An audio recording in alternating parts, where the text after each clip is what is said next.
Hello and welcome to Primary Sources, a spin-off podcast from the Doctor Who show, where we take what fans were saying about Doctor Who in the 80s and the 90s, generally in letters to Doctor Who magazine, and we riff on it. The conversation might stick closely to what's said in the letters, or it might go somewhere else entirely. This is podcasting without a safety net. For this episode, I'm joined by my Doctor Who show co-host, Dave. Hello, Dave. Hello, Rob. Hello, listeners. Hello. Are you intrigued as to what magazine I have in front of me? I always am. Alrighty. This is Doctor Who magazine, issue 244, from the 23rd of October, 1996. Okay, well, I would have bought this one, and I have read this one. Alrighty. Let's see what was happening. This first letter is called Thank You. I have received so many kind and comforting condolences on my husband's death, and I want to thank you all. Also in the name of my daughter Dariel and son Sean for those deeply touching messages. Unfortunately, I cannot reply to all of you personally, but I want you to know that your thoughts have meant a great deal to us. And that's from Ingeborg Pertwee. Well, that's very touching. I'm not quite sure where to go on that. You weren't one. expecting me to start with something like that, were you? No. I mean, that's not a petty fan theory or fans fighting or anything. DWM arguing about what the correct title of The Edge of Destruction is. No, look, it's obviously a few months after the death of John Pertwee, who I think died in May of that year. And I certainly remember hearing about that. I remember my maths teacher, in fact, telling me about it. I was in grade 10 at the time. And I stopped off at Eastland Shopping Centre on the way home from school and bought the Planet of the Daleks audiobook that had recently come out with John Pertwee reading it. Nice. Because I think I had $15 in my wallet and it was $15. So that was the limit of my tribute to the great man. But no, I didn't know that Ingeborg had written into DWM. That's really quite touching. And of course, the reference to young Sean being Sean Pertwee, who's gone on to, great things in his own right. Yeah, incredible stuff. I'm trying to remember, I think the first I heard of Pertwee passing was on a nightly news broadcast, like the late news, like a 10:30 or 11 o'clock at night thing. So I don't know whether that was maybe the night before the school day you're talking about, or whether it was the night of that school day you're talking about. I'm not sure. There certainly was coverage that day, because I remember watching the evening news that day, and they did the 2-minute obit of John Pertwee, and it was the full, Doctor Who, Wurzel Gummidge, all that sort of thing, the Navy Lark. It was actually I was quite surprised at the time. It was quite a robust and full tribute. So that was on the 7 p.m. news. So I don't know if would have been something on Late Line the night before or maybe you saw it later that day. Yeah, that is a mystery. Probably never be solved. But it was something like Late Line, definitely. Just which day it was, I'm not entirely sure. And I remember looking at it and thinking, oh gosh, because with the TV movie in the picture at the time, I was sort of back a little bit from the wastelands of where I'd wandered off to after the series had ended, and I wasn't interested in NAs, but I was coming back because there was this TV movie, and now Pertwee died, and of course I think he got a credit, like not a credit, that's a silly way to put it, he got a mention in the TV movie, like a dedication.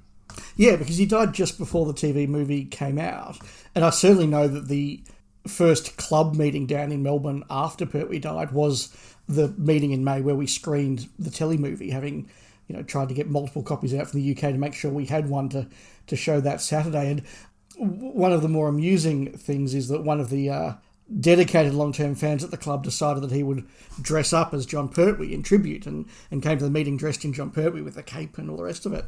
Oh, wow. Richard, who was the president of the club at the time and has appeared on this podcast and many others over the years, he had a fairly serious girlfriend at the time who wanted to come along to the meeting for a bit and just sort of see what this Doctor Who club thing that he was involved in was all about. Okay. And this person walked past and she sort of turned to him and she said, "Richard, why is that guy dressed as Dracula?"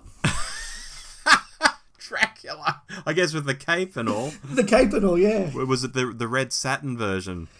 No, it was sort of the familiar, sort of the black and purpley version. Oh, okay. So, yes. Close enough. And this guy sort of slicked his hair back, all sort of all bouffant like Pertwee's, except this guy had jet black hair. So So it looked like Dracula. Yeah, I've got to say, when people cosplay, it sometimes helps if their attributes somehow suit the character they're doing, like their hair color. If they're doing Davo and they've got short blonde hair, it always looks better than if they're, like a ranger with an afro or something. Yeah, there are ways and there are ways. Like, there are some people who kind of do in the style of, in a really cool way, and they can be a different gender and a different age level and a different hair color, and it can be a really cool look and tribute. And there are others that you sort of like are clearly going for actual reality. Oh, and, yeah. And that falls down if you don't look the part. Yeah, I remember at the Doctor Who parties at Sydney Uni, there was this guy, we'd always see him arrive, and before he joined the queue, he'd disappear off into the toilets that were nearby, and he would come out transformed as Patrick Troughton.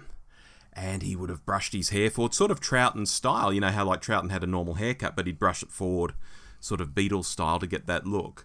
Yeah. And he would have gone in and done all that in the bathroom. He was a very weird dude, as I remember. He wouldn't like talk to people. So we just sort of knew him as that Patrick Troughton guy. But I remember that. He used to go for realism big time. And this is like the 87, 88, around then. So, cosplay wasn't a thing. I don't think anyone even knew the word cosplay back then. This was just really, really going for it. There were a couple of meetings in the early 90s down here where the committee put on sort of Cluedo-type panels, where like a murder mystery, like somebody's murdered Adric and you've got to work out which of the characters did it. The Earth murdered Adric, didn't it? Well, that's right. So, you have somebody, I've got a Colin Baker costume, so the Sixth Doctor will be a character. And someone will say, well, I've got, a Romana costume, so suddenly Romana's a character. And Richard used to come as Patrick Troughton because he's got the right coloured hair, and he had a Patrick Troughton costume, but Richard's 6'5", and trying to make something look baggy on you when you're 6'5" is a impossible stunt. But he tried. Oh, bless. Anyway, we should kick on to our next letter. I'm getting carried away on this one. This next one is called Bouquets. I have 2 comments to make. The first to the so-called Doctor Who fans who have spent the last few months pouring scorn and derision on the American-produced TV movie. Get real, you morons. There has been plenty of praise as well as criticism, but at the end of the day, this was Doctor Who for the 90s. Whilst I'm willing to concede that there were problems with the continuity and the storyline, it was a first-class production with McCoy and McGann shining and very ably assisted by Miss Ashbrook. I'd like to see more, especially of the new TARDIS set and the updated special effects, but unless we fans stick together and signal our support for the production, it just isn't going to happen. My second point is that as a reader of the magazine from issue 1, I've always enjoyed the comic strip, with a few exceptions such as the horrendous Fifth Doctor versus the Talking Space Cows, which any self-respecting comics or Who fan would shudder at. Recent stories have been exceptional, but with Ground Zero, I can honestly say that the final frame of Part 4 made me gasp and exclaim so loudly that other passengers on my tube compartment all looked around. What an excellent, strong story, and if Ace is dead, then what a way to go, a departure befitting the hero she was. I simply can't wait for the story's conclusion. Keep up the good work. Gavin Robinson, Brixton, London.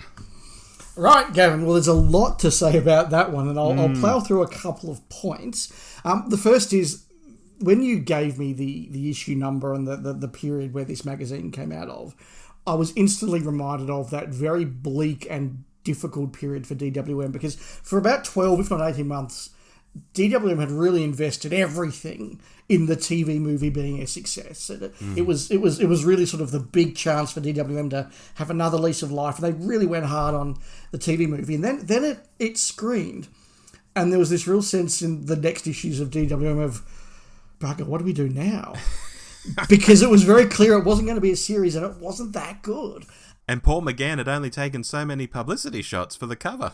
Yeah, absolutely. And so there was that real sort of thing of like, oh, well, let's show it to a bunch of 12-year-olds and see what they think, and let's get an interview with sort of everybody who's been on. And it really sort of struggled. But there was, as Gavin pointed out, that thing in fandom of people going, no, we need to get behind it. But again, my memory is very much like Gavin's letter of, look, if you excuse this, and this, it was really good. And yeah. And, you know, or the inverse of that, which was, look, I really like A, B, and C. The rest of it was terrible. It's not a from start to finish terrible movie. There's some good stuff in there, some wonderful scenes. McGann's pretty good for the limited time he's there. I have very fond memories of hearing that theme for the first time and going, wow, Doctor Who's back. Oh, when the drums kick in. Yeah, absolutely. Yeah. And the big orchestra swell. Like, we'd never heard the theme like that. So I can remember putting the tape on. You know, I've told the story before about queuing up and getting it out of a crate and all the rest of it.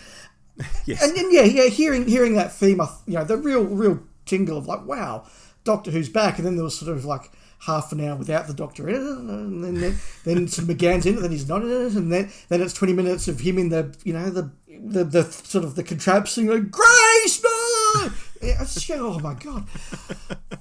And, you know, Eric Roberts, 20 years later, I can look back at Eric Roberts and go, he's having so much fun and I'm happy to have fun with him. Yes. But in the moment, you're going, what the hell is he doing? Yes, absolutely. And why is the Eye of Harmony in the TARDIS? Yes, and what the hell is a temporal orbit? Does that mean the Doctor can reverse any adventure he wants? Like, oh, that's all right, I'll just go back in my temporal orbit and check. It's got its problems, but again, fandom is naturally keen to, you know, be supportive. And there was that sort of pushback of, no, guys, we've got to enjoy this. And everyone's like, nah, it's done. It's not happening. And I think we really knew, basically, when it screened, it wasn't going to series. Yeah. I don't remember there being a very long period, if any at all, of, hey, how did it do? Did it go to series? It was like, this isn't going to series. No, not at all. And Ace. Yeah, Ace. I mean, this. So anybody who doesn't know what these comics are, go back to our regular monthly show on Doctor Who comics. You know, our reflections, because I did mention both the Peter Davison Space Cow story, which I remember you laughed at the time, Rob, yes. and Ground Zero, which was really the comics saying, we are now independent of the Virgin books and the BBC books. We want our own continuity back. And the best way to say, well, you know, screw you guys, we've got our own continuity, is to kill off a character that's continuing in the other series. And they did that. And I absolutely didn't know that was coming, because I thought, you know, they have this shared universe now, and the Virgin books and the DWM comics, they're all sort of in continuity with each other, and Ace is fine. And I mean, we spoke about that in our Lungbarrow episode about it going off to be Dorothy. And so suddenly, like, you turn the page and like, oh gee, Ace is in a lot of trouble. Oh gee, she looks. And you keep turning the page, and it's like the Doctor reacting to Ace's death. You're like, what? Hang on, what? And sort of, you know, flicking to the end, like, she come? No, she's still dead. Wow. Yeah, that was a moment. I definitely shared with Gavin that moment. Awesome. Shall we move on to our third and final? We should. I'm going to have some fun with this one, I think, just quietly. Am I? We'll see. That's ominous. The heading is Hearts Throb. Much to my great dismay, I have only just discovered your wonderful magazine. For just a few issues, I've discovered lots of information about Doctor Who and the gorgeous Paul McGann. Thank you. I believe Paul is the best Doctor ever. He is how I always wanted the Doctor to look. Before the movie, it was firmly set in my mind that Peter Davison and John Pertwee were the best, but Paul swept me off my feet. Not literally, but I wish. I know there is a Doctor Who Appreciation Society, but is there a separate fan club for Paul McGann? His acting was superb, and I wish he could see this so I could tell him that every time I watch the film, the part where he is looking at Grace with that sad, wide-eyed expression when he thinks she's dead, I cry. He looks so sad and convincing, and even thinking about it now makes me sad. Even though I know it is only fiction, I do feel sad for the Doctor, that he is alone with the TARDIS and cannot ever experience love. When he asked Grace to come with him, Paul looked so lonely, and I believed it. I thought he was so lucky and wished the Doctor could have love. But then he'd be like everyone else, not the Doctor we all know. It was just those clear blue eyes. Please don't ever stop this mag, and please waffle on about Paul McGann. And that's from Carenza Allen Garner, Ilford, Essex. Yikes. I just need to pause the recording, Rob, while I go and call the police's fixation persons unit. That's a bit like that. That started off, and I sort of thought, okay, this is a very early example of fans having a bit of a thing for the Doctor, which, I kind of know there was a little bit of that back in the Davo era and all the rest of it, but I don't remember ever really being a thing before Tennant, really, even Eccleston really made it the Tennant. But that did sort of delve off into slightly creepy territory. It wasn't quite people writing letters to soap characters to warn them about stuff as though they're real people, but it was close. Yeah. Look, whether Paul McGann merits that, look, he's a good-looking guy, I guess. He's still good. He's still a good-looking rooster now that he's got old now, but he's certainly aged very well. I think that he was. I don't think he was sort of in his 20s. What we would consider a Hollywood heartthrob, but I think he's aged into a very good-looking, very attractive man. And I think that's to his benefit because the characters he got to play, I think, were much wider because of that. He wasn't sort of stuck in that very limited leading man for a brief period sort of thing. So he could do things like Hornblower, Withnell, the Hanging Gale, that sort of thing. And even Doctor Who, where I think he was, he's probably one of the more attractive of the Doctors, but he wasn't David Tennant, playing it up for, hey ladies, watch this show, Our Doctor's Sexy. Exactly. Yeah. That's interesting, but the final just off side point is the very start of that letter, I thought sounded exactly like the letters we get to the podcast now. Like, I only just discovered your podcast. Yes. And it did kind of show just, how, as we've mentioned many times, podcasts have sort of filled in the gap of written magazines, whether it's the DWM or local fanzines now. Podcasts have kind of filled in large parts that gap. Oh, without doubt. We've never had a letter go quite like that before, though. That's not a challenge to our listeners either. No, God, no. Please, no. I was having fun with that letter, obviously, but I was thinking back, and you're right, the Doctor was never really a sex symbol. And like, I grew up amongst a lot of gay fans and a lot of, surprisingly, a number of women fans in our local fan group and beyond. People who could have easily had a crush on the Doctor, but it wasn't something you sort of did back in the 80s and, I don't know, the 90s. No, and the Doctor wasn't treated that way by the show either. I mean, no. I can't think of an example in the classic series of the Doctor going topless, for example. Pertwee and Spearhead. Good example. That's the only one I can think of, though. Yeah, he wasn't treated in that way. Even when Pat gets his clothes off in Enemy of the World, he's got the long johns on. It's sort of like a comedy sort of look. Yeah, absolutely, and very much in contrast to the companions. I mean, Nicola's first episode is her in a very slight bikini, basically being caressed creepily by the camera. Yes. Leela, not a lot is left to the imagination there. I mean, and we know the producers wanted the dads to watch the footy results and then say, just stick around and watch a young girl in a leotard, which, when we say that now, you kind of go...